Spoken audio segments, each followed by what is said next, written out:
महाराज जी, पहला तो आपने खूब खूब अभिनंदन गुजरात फर्स्ट तरफ थी कि आपे जगतगुरुनी जे पदवी छे ते आजे प्राप्त थई। आ अवसरे शुं कहेशो, केवुं लागी रह्युं छे आजना आ दिवसे?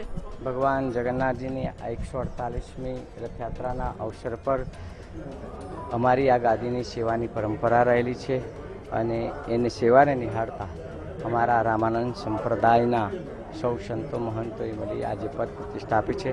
परमात्मा बस सेवा करवानी शक्ति आपे।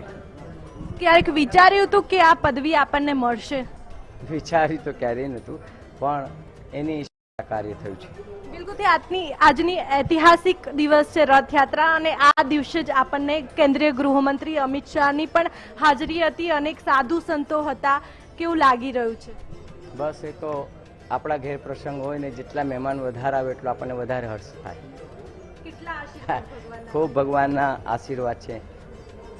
बिल्कुल थी, एटले के भगवानना आशीर्वाद प्राप्त थया छे, कारण के आजथी जे दिलीपदासजी महाराज छे ते जगतगुरुना नामे ओळखाशे अने आजे तेमनो आ अवसरे पट्टाभिषेक करवामां आव्यो छे, तेમને तिलक करवामां आव्युं छे अने आजनो जे प्रसंग छे ते तेमना माटे पण यादगार क्षण साबित थशे। केमेरामेन निकुंज साथे मानसी पटेल, गुजरात फर्स्ट, अमदावाद।